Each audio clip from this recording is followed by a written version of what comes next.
This is the Greg Bedard Patriots Podcast with Nick Cavins.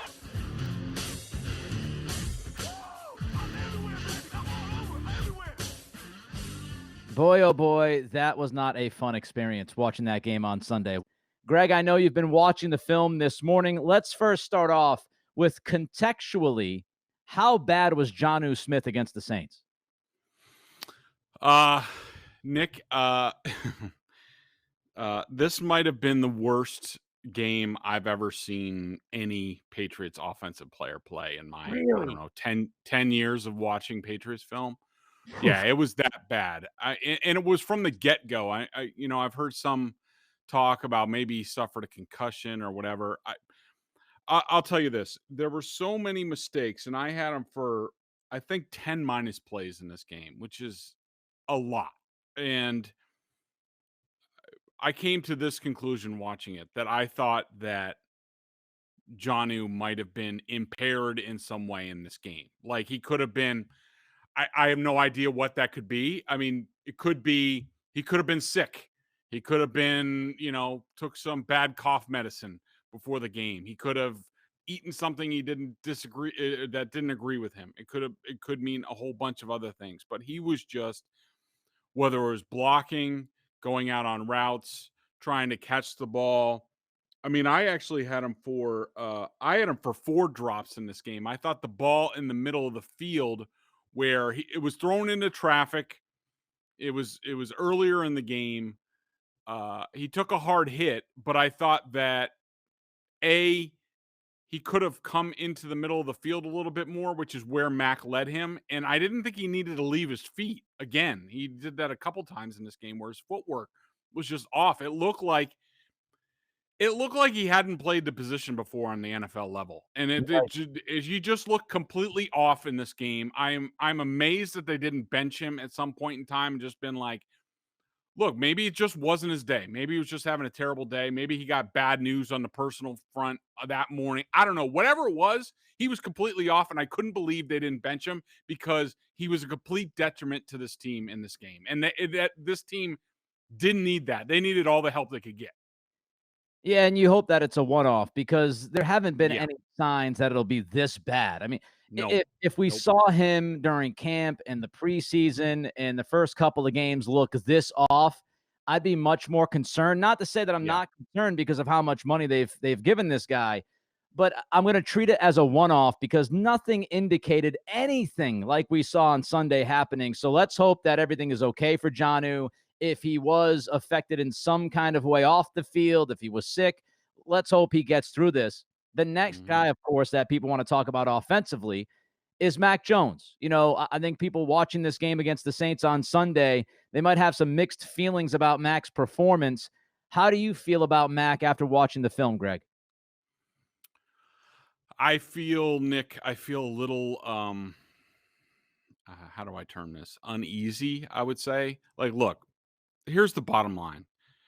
When the Patriots protect him and they're mostly ahead of the sticks and efficient, and he's getting help from his tight ends and other people, he's fine. He's really good. When he's kept clean, he's really, really good. I thought that we talked about it after the first couple games about the cumulative effect of pressure on pocket quarterbacks and young quarterbacks in general, and getting pressured at a 35% rate in the first 2 games. I haven't totaled up the percentage in this, but I would say it was at least that, if not more. It definitely took its effect in the second half. He was, the first half, I would say he was good. I was fine with the way he played the first half. I only had one decision that I didn't love in the first half. The second half, and I had him for 5+ plays, 3 minus plays in the first half. That's fine against, the Saints had a really good plan. They pressured well up front. They really mixed up their pressures and coverages. It was, I would say, Rex Ryan-esque in terms of how they spun the dial with everything. I thought it was really good. They mixed their pitches, for those who are baseball fans, really well. In the second half, I had Mac for 1+ play, and I had him for 9 minus plays. And to me,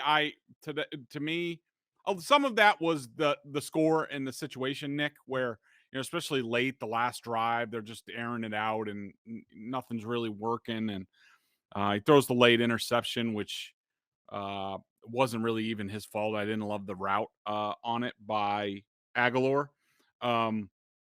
But 3 minus decisions in the second half, and that was before it got out of hand, including there was one play where, it was and I'm sure we'll talk about this, because there's a lot of questions about the coaching, the infamous Bolden run, Jonnu Smith check down in the red zone. I did not understand why he checked it down. It was a 3-man rush.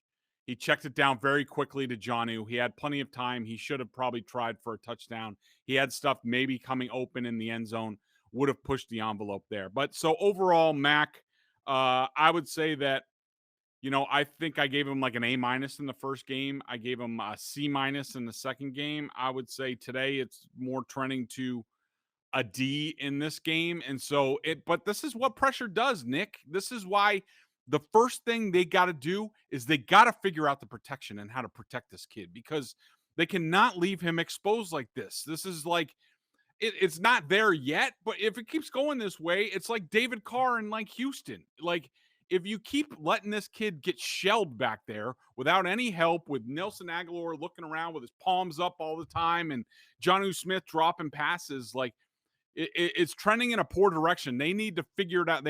Hopefully this is a wake-up call for everybody, the coaches, the players, where they need a reckoning and they need to figure out how to get things back on track, because it's going in a bad direction. I'm not going to kill Mac Jones. Look, I think a lot of the stuff that has happened with him over the past couple of weeks, especially this past week, it's not on him. Now, I don't want to excuse everything and say, oh, he's playing unbelievably well.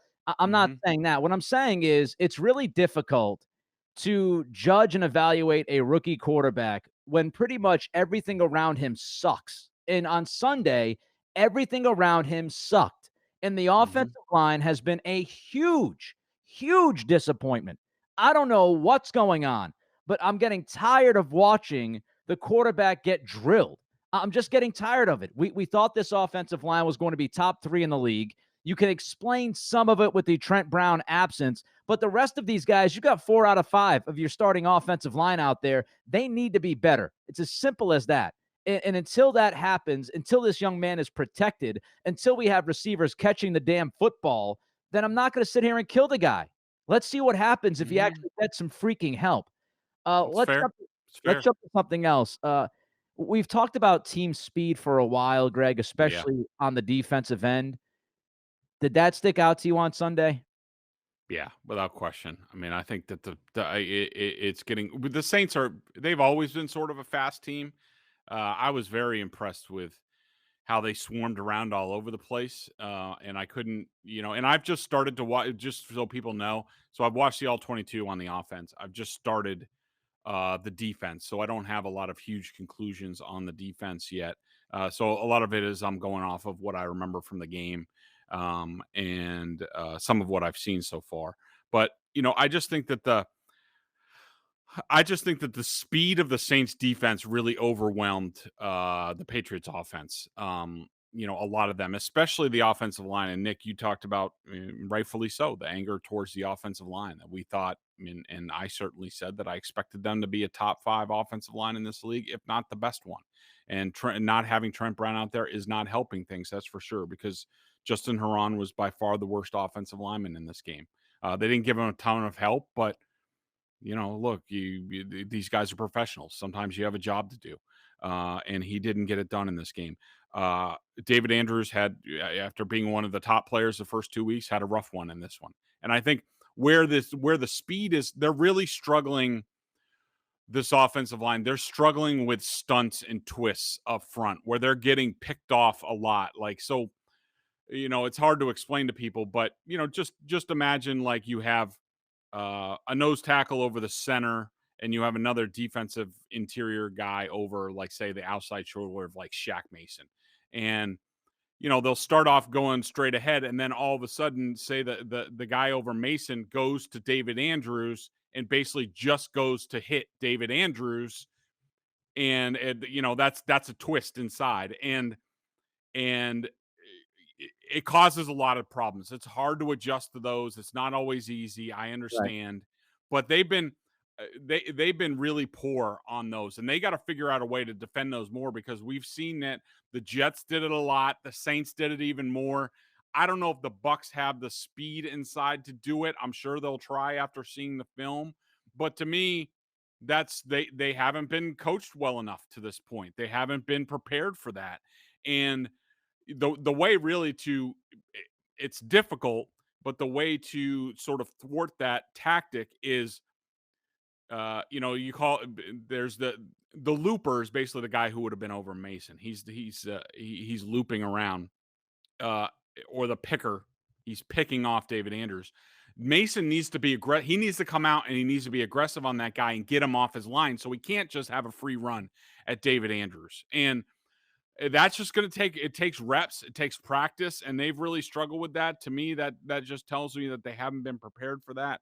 And so the speed is showing up there. But in general, you watch a game like this and you're like, I wonder if the lack of speed in the Patriots front seven that the Patriots offense is practicing against shows up here, where they're not prepared. They're used to playing against the Patriots defense, which is slow in the front seven. And then all of a sudden they go to this game and it's on a completely different speed, and the Patriots offensive line is not prepared for that. All right, let's look at the offensive start of the second half. I saw you tweet about this yesterday. Yeah. Needless to say, you were not impressed with the first stretch of plays coming out of halftime offensively. No, it might have been the 5 worst executed plays. And that doesn't mean called. That means executed by the players. So you have the interception, the pick six, where Jonnu Smith looks like he's never run a route before, and he looks like the road runner with his feet going in a million different directions. Drops the ball, pick six. First play of the next drive, it's a Damian Harris run for 1 yard. Hunter Henry and Jonnu Smith are both on the right side there. They're supposed to double team the end. I think it was, I'm not sure, it might have been Cameron Jordan. They're supposed to double team him, get to the second level. They get shoved back like 3 or 4 yards. Damian Harris can't get around the end. It goes for 1 yard. That's a run stuff. Mac Jones passed to Hunter Henry for 3 yards. I think there was a better option for him on that play. Jonnu Smith drops the third down pass. And then the first play of the next one, you have the David Andrews holding call when J.J. Taylor actually gives a spark to the offense with a 17-yard run, which was a great cut by him. And, okay, so they did call Jonnu. I didn't know this, but I thought Andrews got called for a holding, and I said Jonnu Smith also held. And I forgot that he actually was called for holding on that play. So 2 holdings on that play. So that's just 5 plays in a row. Coming out of halftime, where you probably think that they got their asses chewed out, and they come out and the offense plays like that in the first 5 plays. It's just, it's terrible execution. Just not good. And people, Nick, how much time are we in on this thing? Maybe we should take a break and come back and talk about, all the talk about the coaching on this team. People talking about the coaching, wondering about the coaching. You tell me about the coaching right now. Yeah, well, I mean, in general, big picture, I thought that, and I wrote this for my column at bostonsportsjournal.com after I came. So I was at the game. I was there, worked, and then I came home and I watched the TV copy real quick to sort of spin through. And after that, I was just like, they just look like a poorly coached team. I mean, I don't know what the reason was. I don't know if the coaches were distracted with Brady coming up and they didn't do X, Y, or Z. I don't know what the issue was, but they just look poorly coached. And, I think, looking closer at the coaching staff, I think you have to wonder if they're going to be able to coach their way out of this. I mean, look, I have the utmost confidence in Bill Belichick, Josh McDaniels, Ivan Fears, and other than that, there's a bunch of guys that I'm not sure about on the coaching staff. And look, Nick, we've been through this before. Yes, everybody could say, well, that was with Tom Brady. We've been through this before where the Patriots get off to slow starts in the season. Right. And my default has always been, I get a little about this point of the year. I get mad at the coaching staff and say, this team is way too good to be playing like this.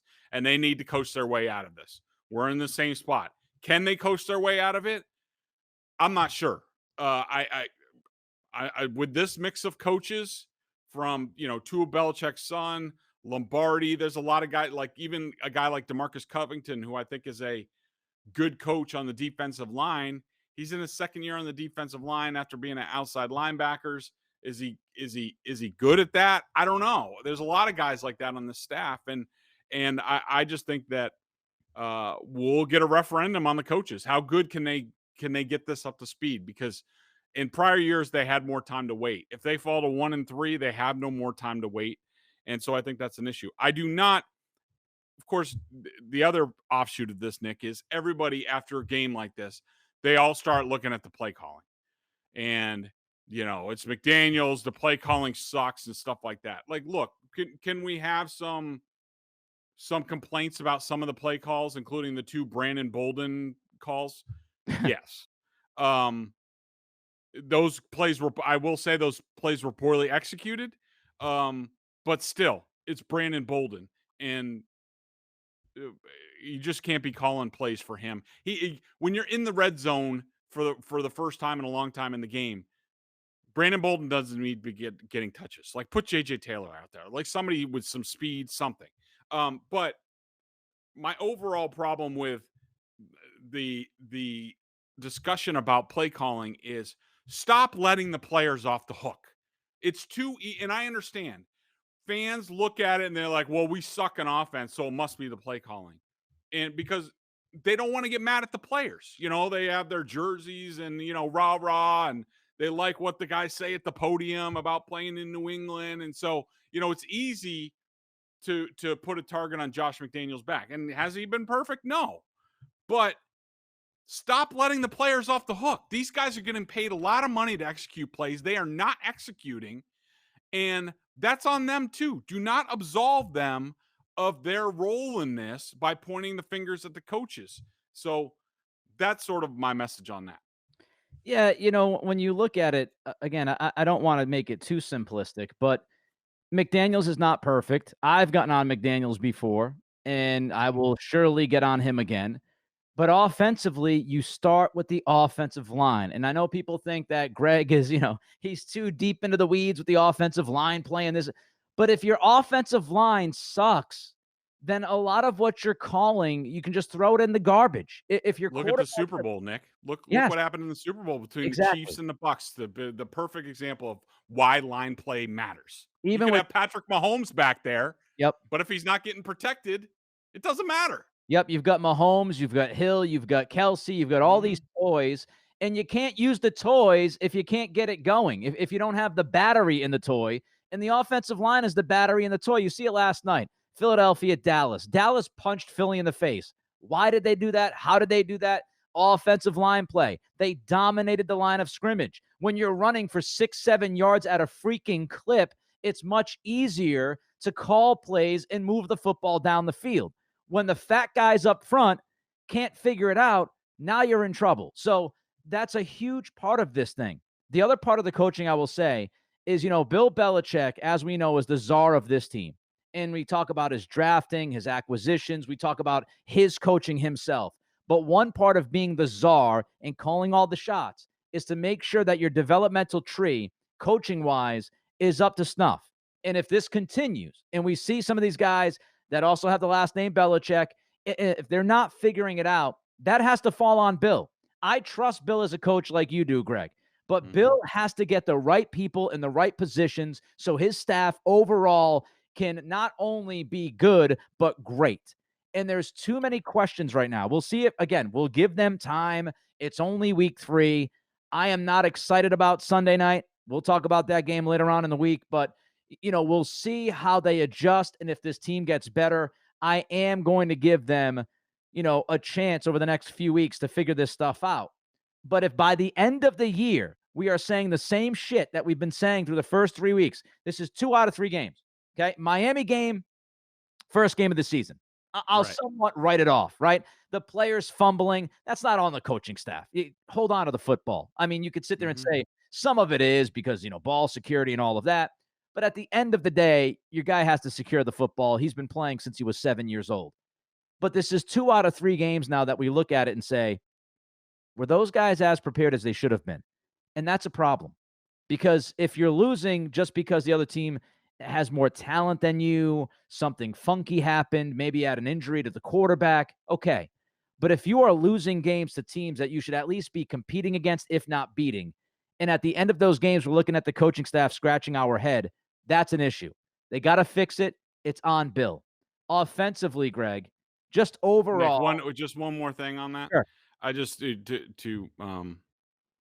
sort of agree with you and further the point. So, and I took aim at they look poorly coached. I mean, they looked like the Jets on Sunday. I mean, Hunter Henry sprinting off the line. There was a lot of stuff, the special team stuff that went on.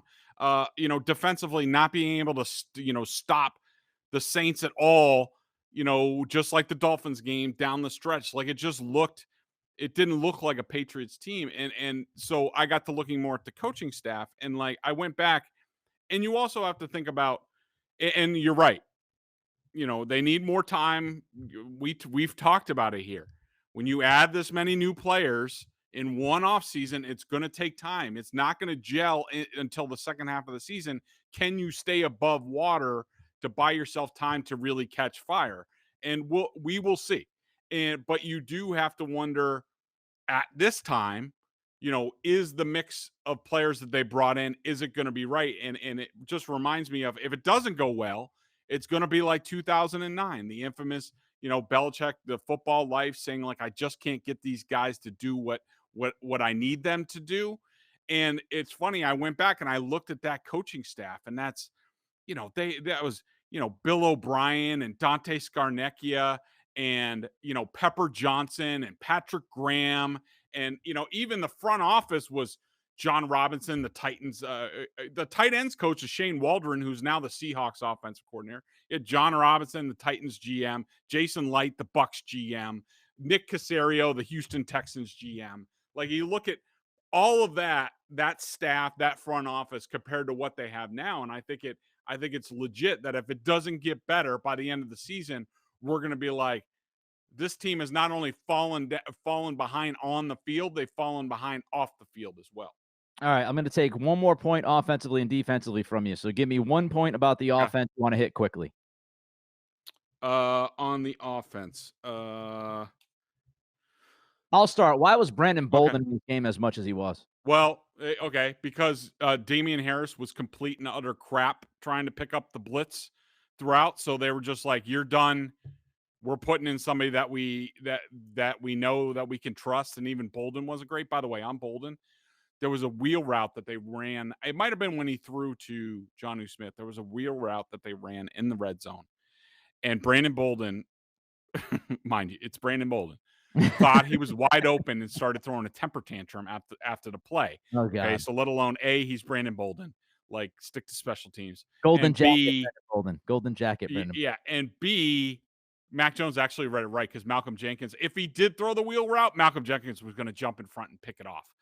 So, yeah, they need to find a way. J.J. Taylor, look, they're going to be out to James White. He's probably done for the season, if not his career. They're going to be without James White. I assume that means Stevenson's just going to be – they've always had an extra tight running back. We know that. Stevenson will now elevate, and – I think J.J. Taylor needs to play the James White role. Give him a chance. At least he has speed. At least he makes a difference. And so let the kid play. Keep Brandon Bolden on the bench. Let's see what the kid can do. So when they traded Sony Michel to the Rams, I liked the deal. I said, well, they have depth at running back. Ramondre Stevenson looks great in the preseason. J.J. Taylor looks explosive. This is them giving the football to these young guys. This is them giving the chance and saying, all right, we've got Harris, we've got White, we've got Stevenson, and we have Taylor. 3 weeks into the season, I'm sitting there going, that Sony Michel trade might have been a huge mistake. Because, first of all, Ramondre Stevenson is inactive. So I don't know how that happens. He obviously wasn't great in the first week. But if you're trading Sony Michel, you have to believe that Stevenson is not going to be worthless by week 2. So Yep. I don't know what happened there. So now you've got Stevenson inactive. Damian Harris not good with the blitz pickup. That's a problem. That's going to limit his ability to play all 3 downs if that was your plan, which means you did not evaluate the player correctly if you thought he was a 3-down back. You lose James White because of an injury. As you said, he might be done. That sucks. I thought he was having a bounce back season. It blows that he got hurt like that, but it's football. So now he's out for maybe the rest of the year, if not for the rest of his career. And instead of going to J.J. Taylor and giving the young guy a shot, we're going with special teams Brandon Bolden. So maybe you should have kept Sony Michel. I mean, you go back, 3 weeks to a month ago, and it made sense then. But as you hit the fast forward button and you see that they have absolutely zero confidence in Stevenson, they obviously don't have enough confidence in Taylor. You lose James White, which was always a possibility because he's getting up there in age and he's going to catch the football a ton. You got a guy who doesn't pick up the blitz. I mean, you look back and everything we sat there and said, "Oh, that's a smart move. It makes sense." Right now, it doesn't look like a smart move. Yeah, I mean, I kind of questioned it at the time. I mean, I just, because it's mostly because of Harris's injury history. I didn't think he'd be inept at blitz pickup, but I did question it at the time, because I thought, boy, you bet, and you're right. When you trade Sony Michel, you better have 100% confidence in the rookie Stevenson, and you're not benching his ass over one fumble in what have you. Like you gotta play him. You traded Sony Michel, Stevenson's got to play. Yep. Defensively, you got a quick point for me? I just think, I don't know. I'm more and more alarmed as we watch this team. I just think I just wonder how effective the front seven is. Yeah. What do you think of Hightower? Some people say he looks slow. Some people looks like, he doesn't look like the same guy when the regular season kicks off. Yep. He's slow. He's ineffective. I think Van Noy's slow.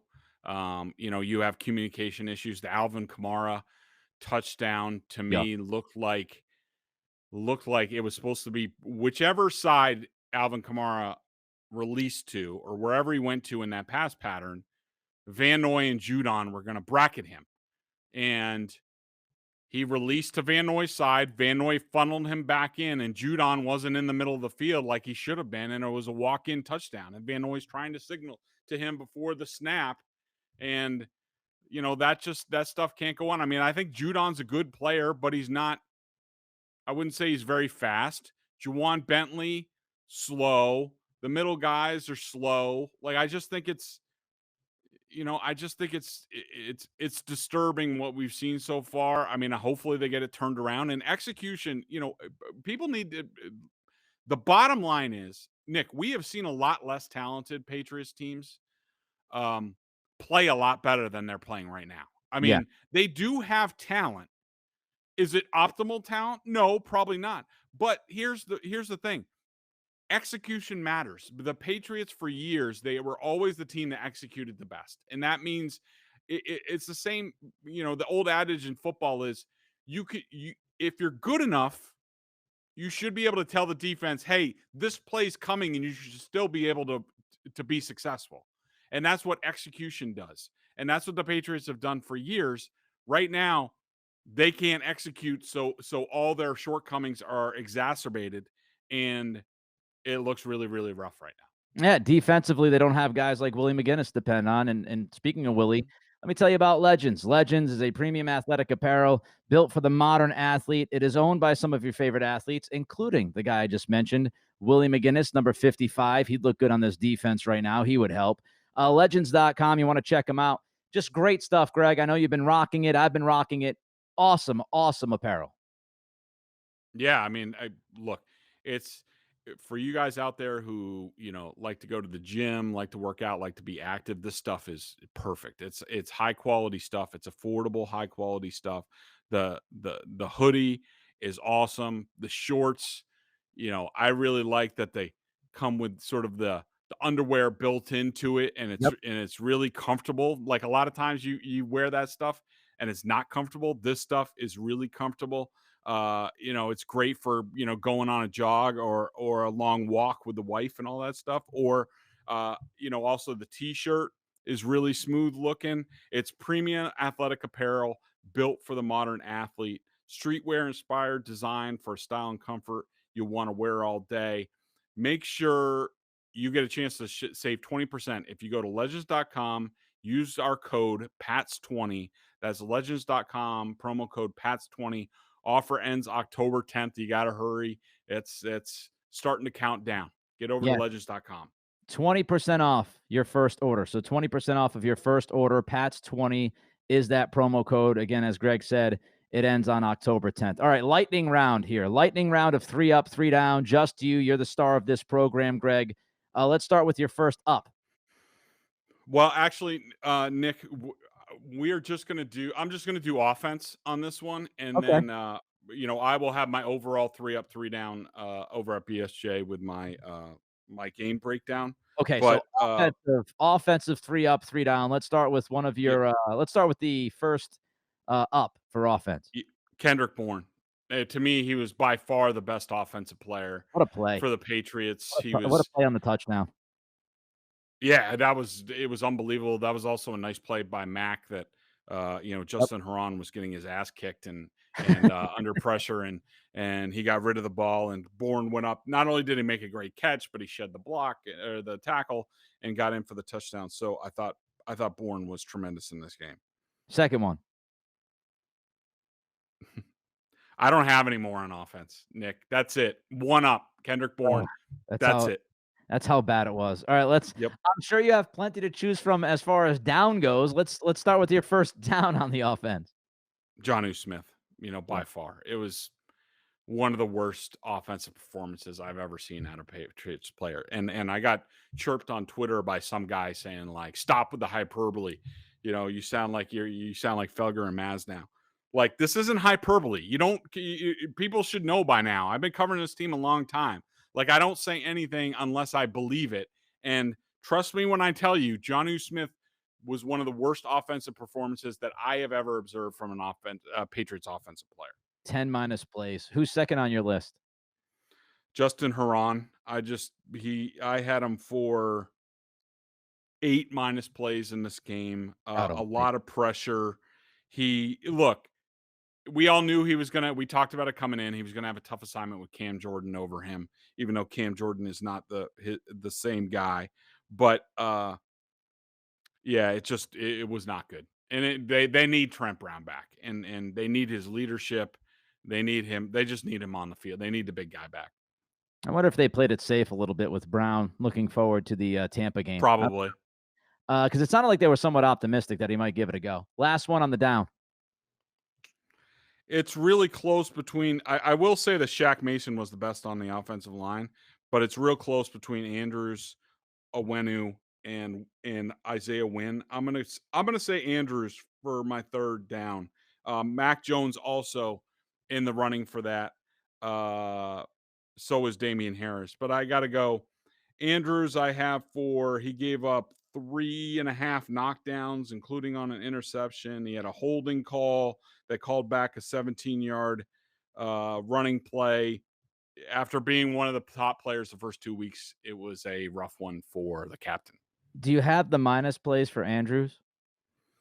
Yeah, Andrews, I have a poor run block against 97. I have 3 knockdowns. I have a holding call and a half a knockdown. That's a lot for him. Normally he's like 2 or 3. So I counted. So that's 6. Yeah. So between just think of this. You're looking on that right side of the offensive line.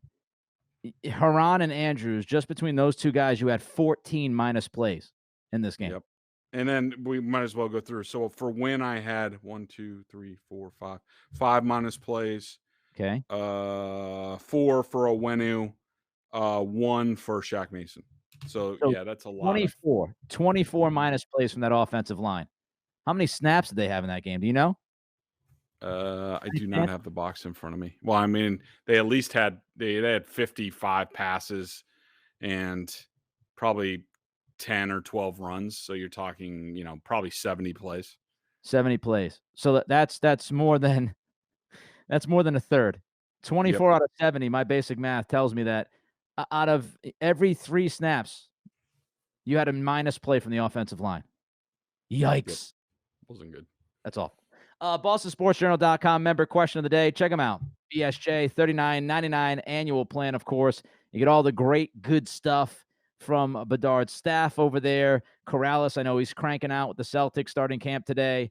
You have Connor Ryan on the Bruins. They're in camp as well. A lot of stuff going on, Greg. Tons of video analysis on the coach's film. Direct access to him in weekly chats. Greg, what is our question of the day today? It's a good question. Well, let's just keep it to I don't have a good one. But let's just keep it to what have I heard on Twitter? Well, why don't you come up with a question? Why don't we go with a question from you, Nick? All right. Can this team find their way through this disappointing start? I know you mentioned the gold jacket Bolden bitching about the wheel route. Mm-hmm. And I know you also mentioned Nelson Aguilar in your notes to me. You're seeing some of these guys on this team right now. I don't know how to describe it, but getting a little bitchy. Yeah, get a little hair across the tuk-tuk. Hair across the tuk. What's do you feel like these guys can fight through this and get on the other side? I do, but I'm still in the same spot where I'm just like, are they going to have enough time when they do it? They will get it sorted out. I do have, Josh McDaniels is basically the CEO of the offense. Say what you want about his assistant coaches, and I think Carm Brasillo, the offensive line coach, is squarely in the crosshairs right now. That Yep. Another second year after Dante Scarnecchia, Dave Guglielmo got fired, and the offensive line was a dumpster fire second year after Dante's first retirement. This is now the second year after Dante's second retirement. Is he going to suffer the same fate? I think you really have to wonder that, because the offensive line is playing very, very poorly right now. I think that a lot of Patriots fans, they will look at it as, the ones who are all about the team and never see anything wrong. They're always optimistic. I understand. I'm not that kind of fan with my teams, but if you want to be that kind of fan for your team, that's fine. They'll say, well, we could have won both those games. We could be 3-0, but they didn't. They failed. I mean, I just think 1-3, then you have the Texans, and then it starts to get hairy again. I think you do have the Jets. I mean, I think they're going to get to like 3-3 at some point. But you're hoping you get on a roll. All right, Tampa, if they win this game, it's going to be a miracle. If they lose this game 1-3, you're hoping the Texan game can start them getting on a roll, going a long winning streak. Do I think it can happen? Yes. Do I think it's going to happen? I don't know, Nick. I thought they'd be 3-0 at this point going into this game. At the worst 2-1. And so they've really backed themselves into a corner. Yeah, I was hoping for at least a 2-1 start, if not 3-0. I will say the only game that alarmed me was this week's. The first week's game, again, I kind of differentiate the Miami game to Sunday's game because a lot of funky things happen in the Miami game. I think you look at the Saints game on Sunday, and from top to bottom, it was just a disaster.